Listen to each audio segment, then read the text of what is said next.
달리는 차 안에서 갑자기 의식을 잃고 축 늘어진 13개월 여자아이.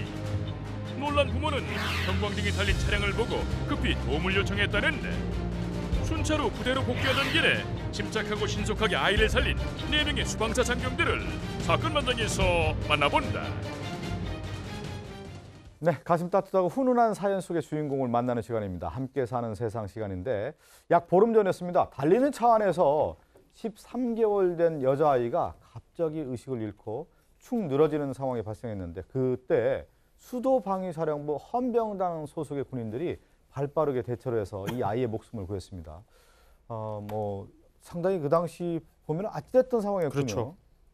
그러니까 지난 16일이었거든요. 오후 한 4시쯤에 이제 수도방위사령부 수방사라고 하죠. 이곳 헌병대 4명의 군인이 이 순찰 임무를 다 마치고 복귀하는 과정에서 올림픽대로에서 이제 국회의사당 쪽으로 빠지는 그곳에서 한 차량이 갑자기 창문을 내리고 살려달라라고 이제 외치는 걸 보게 된 거죠. 운전석에는 이제 여성분이 있었는데 내용을 살펴봤더니 뒷좌석에 아빠가 갓돌이 지난 친구죠. 13개월 된 아기를 안고 있었는데 이 아이가 지금 숨을 쉬지 않는다. 굉장히 긴급한 상황이었습니다. 그러니까 수방사 헌병대 전승근, 박종궁 대위, 그리고 또 임차돌 중사, 진성열 상병, 이렇게 4명의 군인 장병들이 위급 상황인 것을 바로 인지를 하고 굉장히 발빠르게 인근 병원으로 아이를 후송했던 그런 상황들인 것이죠. 네, 자, 신호 대기 중에 이제 다른 차량의 위급 상황을 인지를 하고 좀 발빠르게 대처를 했는데요. 구체적으로 당시 상황이 어땠는지 전승근 대위에게 직접 들어보겠습니다.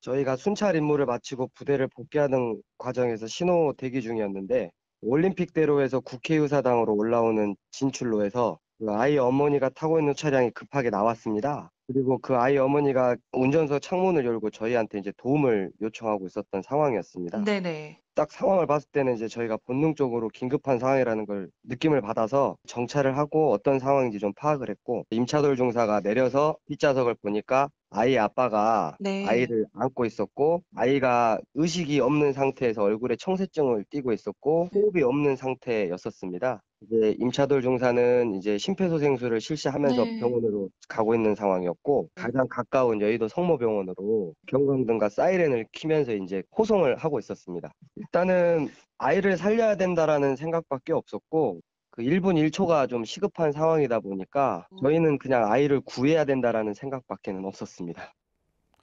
저도 뭐 가끔 보면 이제 여의도 들어가다 보면 왜 올림픽대로에서 국회의사당 쪽 올라가는 그 장면인데, 그렇죠. 그러니까 군 작전 차량 같은 경우는 왜 경광등이라고 할까? 이게 있으니까 그 엄마가 막 손짓하면서 구해달라고 하는 그런 상황이었어요. 급했던 거죠. 그러니까 이게 긴급 자동차는 경광등을 달잖아요. 만약에 이제 저기에 만약에 경찰차가 있었으면 이제 경찰차한테 부탁을 그렇겠죠. 했겠죠. 이 어머니 입장에서는 차는 막히지 아이는 아프지, 그러니까 이제 문을 열고 경광등을 다른 그 군 순찰 차량이에요. 보니까 수도방위 사령부 이 헌병단 그 순찰 차량 같습니다. 그 보니까 전승근 대위는 중대장인 것 같고요. 그다음에 중대장이고요. 박종궁 대위는 부중대장, 임차돌 중사는 부소대장. 그다음에 이제 이 우리 진성열 상병이 운전병이었던 것 같습니다. 네 명한테 이제 좀 도움을 달라고 얘기를 했고, 그래서 이제 아마 경광등을 켜면 좀 비켜주잖아요. 그렇죠. 갈라지고 이제 덕을 이제 톡톡히 본 거죠. 아니도 여의도 들어가는 길이 왜 이래가지고 이게 복잡하죠. 엄청 복잡해요. 그러니까 지금 경광등 버스 차량이 신호 보내면서 가니까 빨리 갈 수가 있었던 거죠. 일반 차량이었으면 상당히 위험했겠어요. 그럼요. 지금 화면으로도 나오지만 저 아이를 태울 조 당시에는 지금 도로가 좀 열려 있는 것 같지만 조기만 지나면 성모병원까지 가는 그 길은 편도 2차로에다가 한 차선이 계속 좌회전이 있어서 굉장히 막히는 상황이거든요. 그래서 그 당시에 실시간 내비게이션, 그러니까 그 성모병원까지 몇 분이 걸리나라고 내비게이션을 켰더니 30분 정도가 소요가 되더래요. 그래서 그 긴급 마이크를 통해서 13개월 된 여자아이가 위급하니 양보 부탁드립니다라고 안내 방송을 하면서 사이렌을 켜고 갔더니 다 옆으로, 이분들의 표현대로라면 모세의 기적이 일어났다라는 표현을 썼고요. 그러다 보니까 30분 걸릴 거리를 7분 안에 돌파를 해서 그나마 이 아이가 큰 사고를 면할 수 있었습니다. 거리가 여의도 저 길인데 맞아요. 그래도 시민의식이 돋보여요. 더 길을 다 비켜주는 거 보면 그래서 7분 만에 도착했으니 정말 다행이죠. 이거는 정말 엄마도 좀 잘했고 헌병단 소속 뭐 중대장 비롯해서 그 인원들도 잘한 것 같아요. 엄마가 이제 인천 거주를 하다 보니까 119에 신고를 하니까 어디냐고 물으니까 내비게이션 잡히지가 않습니다. 계속 이동 중이니까. 그리고 빨리 인근의 병원에 가라고 하니까 인천에 사니까 서울에 있는 병원 지리를 그렇죠. 잘 모르고. 그래서 옆에 보니까 헌병대 차가 보이고. 그래서 거기 간 거예요. 사실은 근데 그 수방사 헌병단 특임대대 작전 차량, 수사 차량이 아닙니다. 예. 저거는 경호라든지 테러라든지 이런 아주 그 고급 작전을 하는 차량이거든. 경광등을 그런 거 쓰라고 한 건 아닌데 하여튼 뭐 아주 좋게 경광등을 켜가지고 감으로써 아이를 7분 만에 병원에 간 거거든요. 네. 어쩌면 군인들, 이 헌병단 소속 군인들도 잘했고 또 부모도 아주 좀 빨리 판단을 한 게 아닌가. 그래서 아이를 구한 것으로 보입니다. 저 차에 또 이 마이크가 있어요. 네. 그러니까요. 네. 네. 아유, 저 얘기만 들어도 그게 막 맞아 얼마나 떨어진 부모 겁니다. 입장에서는 그냥 맞아요. 그 또 떨리는 상황이 만약에 좀 군인이니까 우리는 네. 작전 차량이니까 할 수가 없습니다. 우리는 대테러 이런 거 합니다. 이렇게 얘기해보면 안 되는 거거든요. 네. 근데 또 센스 있게 지금 제일 중요한 건 아이 구하는 것이다. 이렇게 그러네요. 판단한 것으로 보입니다. 이 도로 한복판에서 이제 병원 응급실까지 7분 만에 도착을 했는데 병원으로 간 것도 이제 대단한 일인데 차 안에서 심폐소생술까지 이어졌다고 합니다.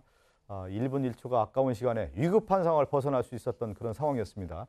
13개월 여아의 심폐소생술을 맡았던 임차돌 중사의 목소리도 듣고 오겠습니다. 아이가 아빠 품에 안긴 상태에서 저희 차에 태웠을 때 저도 딸 아이를 가진 아빠로서 이 아이를 살려서 꼭 건강하게 부모 품으로 돌려보내야겠다라는 생각을 가졌던 상황에서 간부들은 이제 매년 이제 구급법 교육을 받게 됩니다. 교육 과정 중에서 영유아 심폐소생술을 배웠습니다. 그때 배웠던 것들을 이제 떠올려서 처음에 아이 상태를 먼저 확인을 하고 아이 아빠 무릎에 눕힌 상태에서 두 손가락으로 가슴을 압박하면서 이렇게 실시를 했습니다. 호흡이 돌아왔을 때는 이제 전체적으로 이제 마사지를 실시하면서 혈액 순환이 좀 될 수 있게 그렇게 하면서 병원으로 계속 이송을 했습니다. 응급실에 도착을 해서 베드에 눕히고 긴장하고 있던 찰나에서 이제 그 주사를 맞으면서 아이가 울음을 터뜨리는 거는 이제 호흡을 좀 정상적으로 할 수 있다라는 신호기 때문에 그 모습을 보고 좀 솔직히 눈물이 좀 났습니다. 아유, 진짜 놀랍네요. 근데 지금 이분이 영유아 심폐소생술까지 배웠으니까 네. 다행인 거지. 그렇죠. 13개월 된 아이를 어떻게 해야 되는지 아마 몰랐을 것 같은데 심폐소생술 했으니까 이게 살아났단 말이에요. 매년 교육을 받았고 또 그 네. 과목 중에 영유아 심폐소생술이 따로 있었나 봐요. 예. 보통 심폐소생술 하면은 저희가 일반 상식으로 갈비뼈가 부러져도 되니까 세게 눌러라. 뭐 이렇게 상식을 갖고 있잖아요. 예. 그러면은 13개월 아이한테는 어떻게 해야 되나? 이게 아. 배우지 않았으면 굉장히 혼란에 빠질 수 있습니다. 그런데 이 교육을 받았고 또 그걸 잘 기억하고 있었고 또 응급 상황에서도 그걸 잘 떠올려서 엄지와 검지 두 손가락으로 가슴을 압박했다고 하는데 정말 일반적인 심폐소생술도 당연히 필요하고 예. 중요한데요. 여기에 더해서 뭐 영유아 또는 경우에 따라서는 뭐 노약자라든지 이런 경우에 또 어떻게 해야 되는지까지 알아두면은 이런 긴급 상황에서 아주 요긴하게 활용할 수 있을 예, 것 같습니다. 이제 이 사실 엄마는 저 상황에서 그래도 엄마가 순간적으로 잘 대처를 했고 천운이 도와서 저 사람들을 만난 거 아니에요? 그럼 그러니까 엄마가 너무 감사하니까 정말 하늘이 도와줬다고 생각하면서 이 감사의 뜻을 또 알리게 됐어요. 그러면서 세상이 이제 알려지게 됐단 말이죠. 이게 네. 이 국방부 홈페이지 게시판에 올렸어요. 제목이 뭐냐면요. 수조방위 사령부 헌병단 특임대대 네. 헌병중대 대위 전승군 박종궁 중사 임차돌 상병 진성열님 너무 감사해요. 뭐 네. 이런 내용을 올렸고 이게 이제 그 국방부를 통해서 가다 보니까 이제 이게 알려지게 된 건데요. 또 그 이후에도 아이를 치료하고 나서 아이가 또 어떤지 안부 전화도 하고 네. 이랬던 것 같습니다. 예, 정말 뭐 다시 생각해도 이제 도로 한복판에서 이 수방사 장병 4명을 만난 것은 기적이다, 천운이다 이렇게 얘기하게 되는데 이 전승근 대위 같은 경우는 두 자녀의 아버지로서 비슷한 상황을 겪은 적도 있다고 합니다. 이번 일에 대한 소감도 들어볼까요?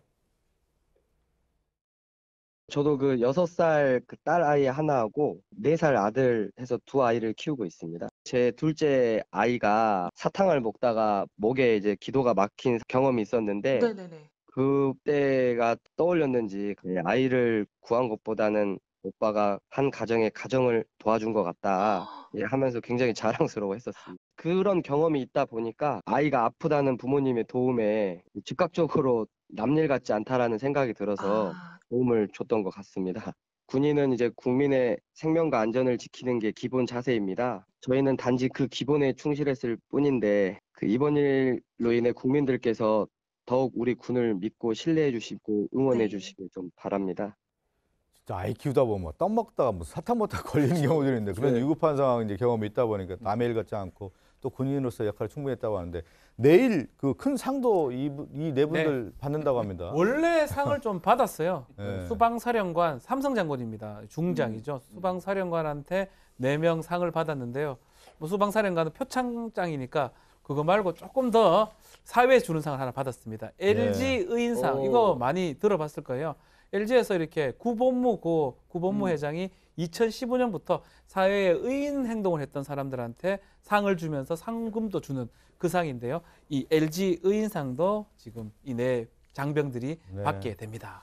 지금 말씀드린 것처럼 어머니가 그래도 신속하게 긴급 구조를 요청을 예. 하고 그때 마침 만났고 이 그 전승건대 얘기 들어보면 남의 일 같지 않다. 예. 그리고 이제 기본에 충실했다 뭐 이런 얘기를 하는데 살면서 가장 중요한 게 어떤 사람이 아픔이 있을 때 힘든 일이 있을 때 남의 일 같지 않게 생각해서 내 일처럼 생각한다는 것이 가장 기본인데 그게 참 어려운 일이지만 이 네 분은 기본에 충실했던 사례였습니다. 오늘 이 사건을 끝으로 네. 인사를 나누겠습니다.